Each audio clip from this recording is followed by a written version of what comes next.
what poverty looked like at its most extreme, and all he had wanted as a young man was to provide a better life for the family he hoped to have one day. A scholarship to Harvard Business School had changed his life. He had used the MBA he earned there, and his own entrepreneurial sense, to achieve everything he had set his sights on as a boy. His mother never lived to see him graduate, and his brother had died in a mine accident at 19.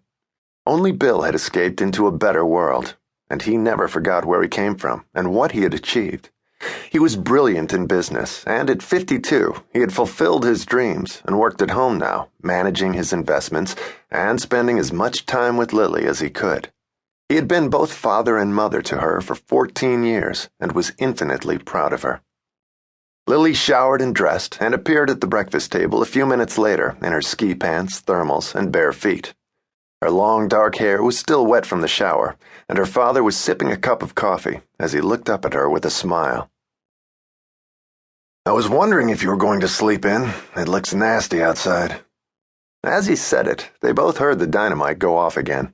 The chairlifts weren't moving yet, but Lily was sure they would soon, at least for a while. "I don't want to miss the day," she said, putting brown sugar on the oatmeal he had ordered for her from room service at a nearby hotel that provided food and maid service to the house they rented every year. "I love skiing with Jason, Daddy," she said, as he uncovered the rest of what he had ordered for her, scrambled eggs, bacon, and whole wheat toast. "I can't eat all that," she said, making a face.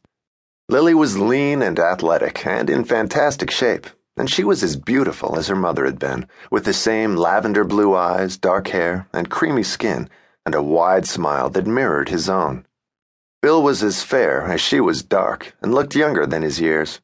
He had never remarried and had no desire to, as long as Lily was at home. He had dated the same woman for the past 2 years. Penny was devoted to her career, had never married, and had no children, and she traveled so much for her PR business that it never bothered her that the most important woman in Bill's life was Lily, and most of the time he was busy with his daughter and had little interest in anyone else. He and Penny had an unspoken arrangement that worked for both of them. When they had time and were in the same city, they spent an evening together, and other than that, they had their own lives. Neither of them wanted more with each other than they had, and they had fun whenever they got together. Penny was a good-looking redhead, and she worked hard at maintaining a spectacular body that she had enhanced here and there. Bill always enjoyed having her on his arm when they went out. She was younger than he was, but not so much that he felt foolish when they were seen together. They had even managed a couple of trips, usually to resorts she represented, so she could kill 2 birds with 1 stone. He had never suggested a future to her, nor did he plan to, and she was an independent woman who didn't seem to want one with him or anyone else. She was 42 years old, and Lily liked her, and knew that Penny was no threat to her. Her father rarely involved his daughter in his dating life.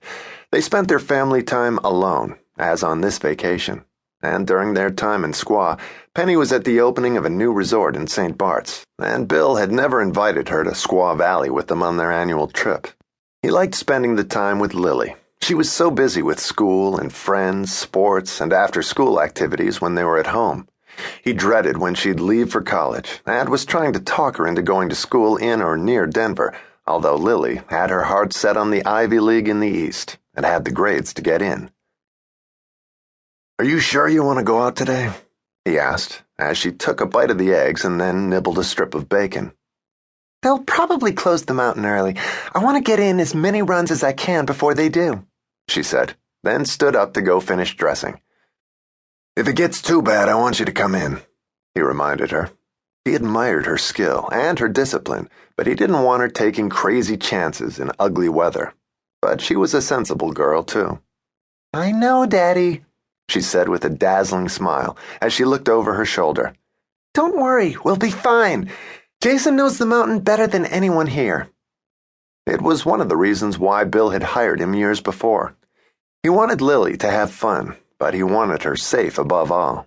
He had lost her mother and didn't want to lose her as well. Lily's mother had been driving too fast the night she hit a patch of ice in Denver and died at 25, leaving Bill widowed with a 3-year-old child. He protected Lily as if she were made of glass. She was back 10 minutes later with her sweater on over her